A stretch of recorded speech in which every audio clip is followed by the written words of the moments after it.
Shalom. All praises go to the Most High Yahweh, Bahashem Yahushai, Bahashem Adawakodash, double honor, son today, all the apostles at Great Millstone, for the teachings of the scriptures, among other things.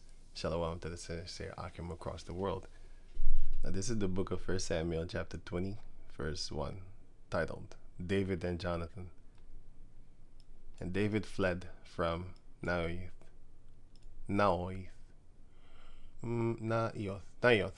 in Ramah, which is in Benjamin. Right, which is here in Ramah in Benjamin. And came and said before Jonathan, What have I done? What is mine iniquity? And what is my sin before thy father, that he seeketh my life? He had a demon on him, actually an evil angel, which is a devil, a demon. Plus he was jealous.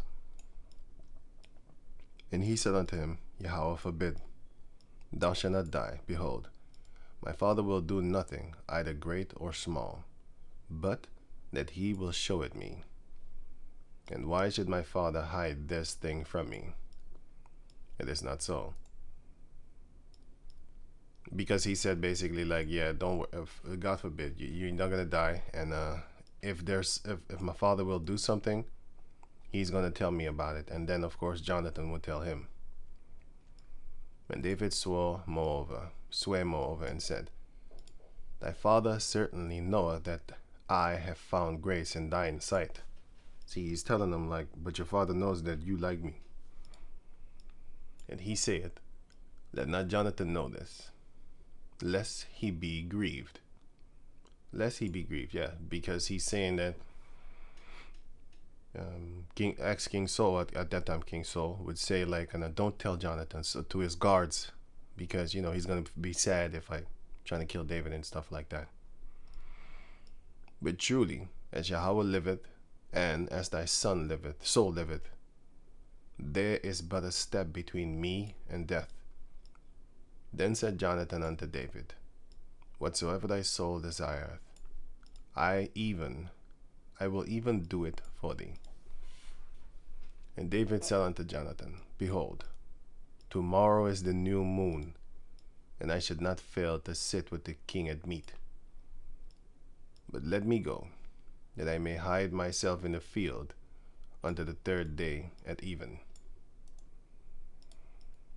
If thy father at all miss me, then say, David earnestly asked leave of me, then I might run to Bethlehem his city, for there is a yearly sacrifice there for all the family. So they making a deal. If he say thus, It is well, thy servant shall have peace. But if he be very wroth, then be sure that evil is determined by him. Therefore thou shalt deal kindly with thy servant, for thou hast brought thy servant into a covenant of Yahweh with thee. Notwithstanding, if there be in me iniquity, slay me thyself. For why shouldest thou bring me to thy father? And Jonathan said, Far be it from thee, for if I knew certainly that evil were determined by my father to come upon thee, then would not I tell it thee? Then said David to Jonathan, Who shall tell me? Or what if thy father answered thee roughly? And Jonathan said unto David, Come, and let us go out into the field. And they went out of them into the field, both of them into the field. And Jonathan said unto David, O Yahweh, power of Israel, when I have sounded my father about tomorrow any time, on the third day, and behold, if there be good toward David, and I then sent not unto thee, and show it thee, Yahweh do so and much more to Jonathan. But if it please my father to do thee evil, then I will show it thee, and send thee away, that thou mayest go in peace, and Yahweh be with thee. And he had been as he had been with my father. And thou shalt not only while yet I live show the kindness of the Lord Yahweh, that I die not. But also thou shalt not cut off thy kindness from my house forever. No, not when Yahweh had cut off the enemies of David, every one from the face of the earth. So Jonathan made a covenant with the house of David, which is the bloodline of David, saying, let Yahweh even require it at the hand of David's enemies. The lineage, the house of David is the lineage of David, as you can see it here. Luke 2:4. And Joseph also went up from Galilee, out of the city of Nazareth, into Judea, unto the city of David, which is called Bethlehem, because he was of the house and lineage of David.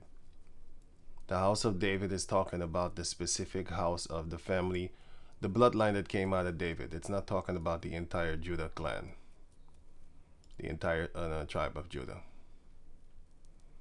Same thing with the book of Zechariah 12. When it says here,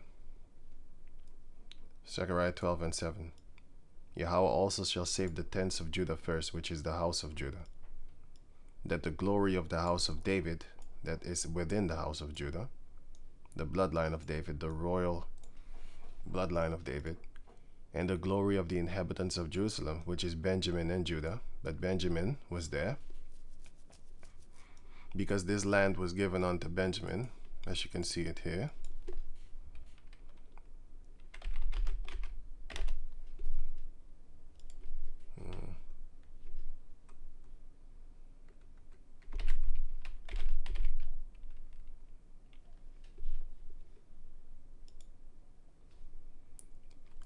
As for the inhabitants of, as for the Jebusites, the inhabitants of Jerusalem, the children of Judah could not drive them out, but the Jebusites dwell with the children of Judah at Jerusalem unto this day.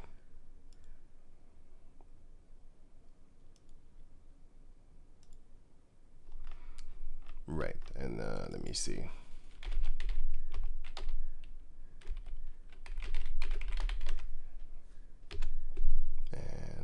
Joshua 18:28, and Zelah, Elaph, and Jebusi, which is Jerusalem, Gibeah and Kirjath, 14 cities with their villages. This is the inheritance of the children of Benjamin according to their families. So no one else was allowed to take their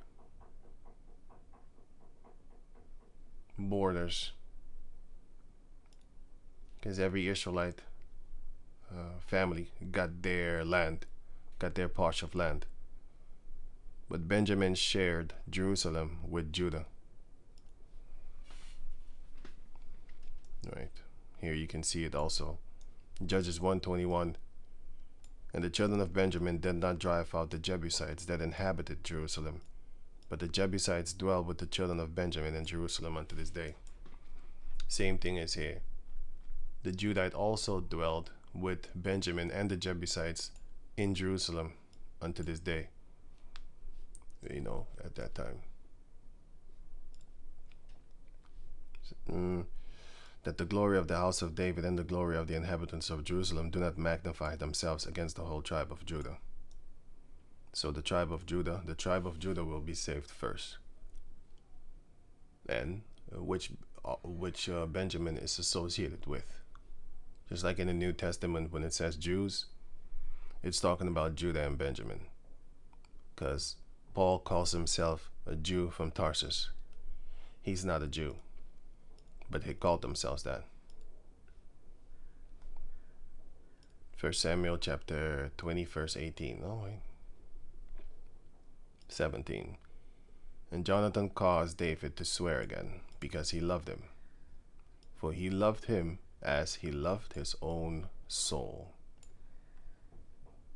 Then Jonathan said to David, Tomorrow is the new moon, and thou shalt be missed, because thy seat will be empty. And when thou hast stayed 3 days, then thou shalt go down quickly, and come to the place where thou didst hide thyself, when the business was in hand, and shalt remain by the stone Ezel,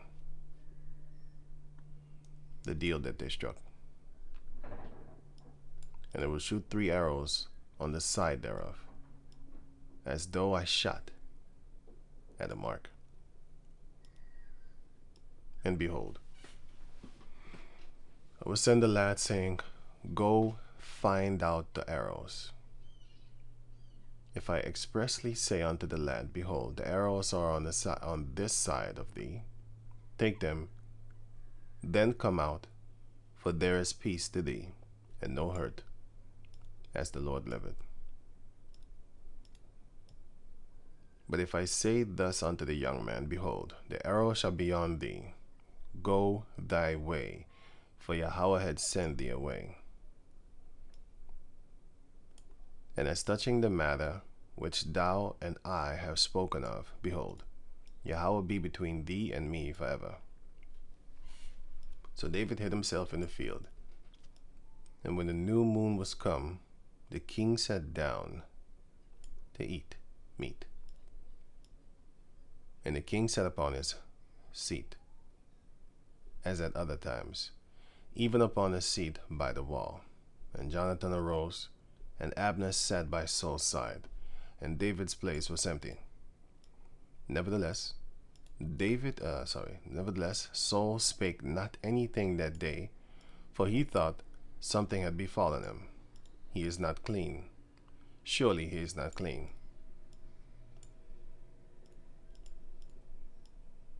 And it came to pass on the morrow, which was the 2nd day of the month, that David's place was empty. And Saul said unto Jonathan his son, Wherefore cometh not the son of Jesse to meat, neither yesterday nor today? And Jonathan answered Saul, David earnestly asked leave of me to go to Bethlehem. Let me see something, 42. And he said, Let me go, I pray thee. For our family had a sacrifice in the city, and my brother, he had commanded me to be there. And now, if I have found favor in thine eyes, let me get away, I pray thee, and see my brethren. Therefore he cometh not unto the king's table. Then Saul's anger was kindled against Jonathan, and he said unto him, Thou son of the perverse, rebellious woman. Basically, he called him a bitch. Son of a bitch, actually. He called him a son of a bitch, basically. Do not I know that thou hast chosen the son of Jesse to thine own confusion, and unto the confusion of thy mother's nakedness? Basically, don't you think that I don't know that you love him like that? And basically, you're emotional, just like your mother. You could say that. For as long as the son of Jesse liveth upon the ground, thou shalt not be established, nor thy kingdom. Because now he's afraid that King David is going to take his place, and that his son Jonathan will not be king. Wherefore now send and fetch him unto me, for he shall surely die. Because he wanted Jonathan to have no threat, for example. Yeah, I was looking up stuff. Now you have here, for example, this movie with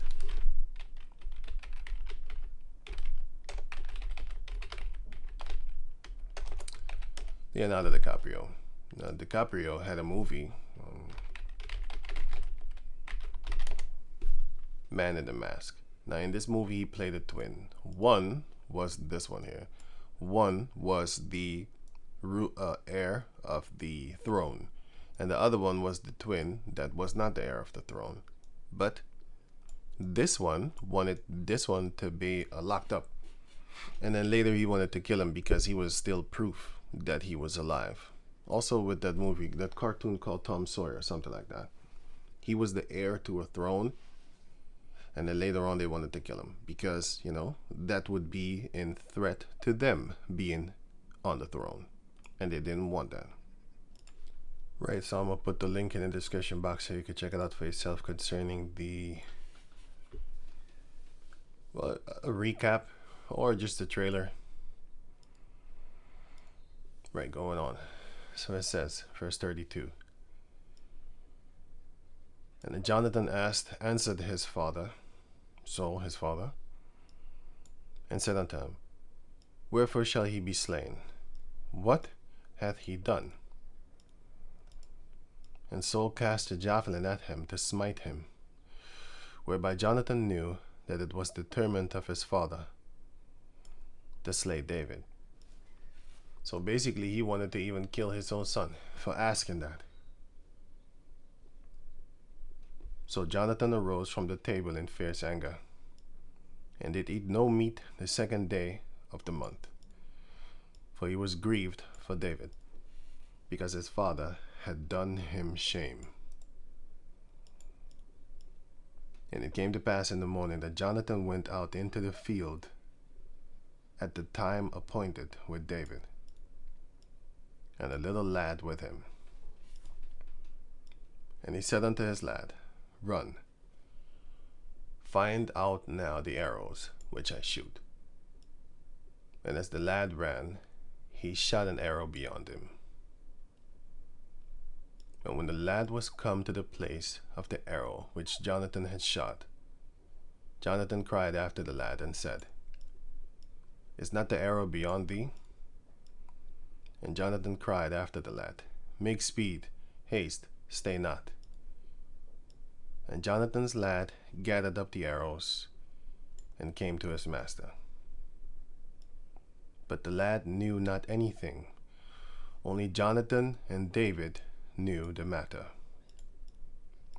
And Jonathan gave his artillery unto his lad, and said unto him, Go, carry them to the city. And as soon as the lad was gone, David arose out of the place toward the south, and fell on his face to the ground, and bowed himself 3 times.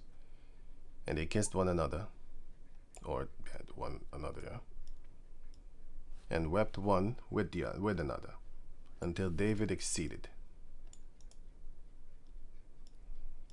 And Jonathan said to David, Go in peace, for as much as we have sworn both of us in the name of Yahweh, saying, Yahweh be between me and thee, and between my seed and thy seed forever. And he arose and departed, and Jonathan went into the city. Now this is also important because this is a promise that he made that he will later fulfill. Because when it was time to kill the bloodline of the house of David, the house of Saul, which is the bloodline of Saul, when it was time to kill his family, he did not he honored this promise that he made here. The promise that he made here, right? Here. He swore again. And the other one was no, I just read it. It was somewhere here. Anyway, they swore unto themselves. But he did honor this pact that they made with each other later on in the scriptures. He honored it by not killing the bloodline of Jonathan of the house of Saul. Mephibosheth, if I'm correct.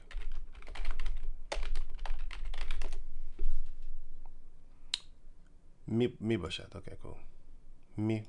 What? Mephibosheth, right. Now when Mephibosheth, the son of Jonathan, the son of Saul, right, this is the house of Saul, but he didn't kill him. King David didn't kill him because he honored his pact that he made with him. And he loved Jonathan as he did his own soul. And vice versa, actually, also. Yeah, so with that, it's not a lot of breakdown, because First Samuel later on there's a lot of more stories than breakdown. So yeah. So with that, I'm gonna say shalom.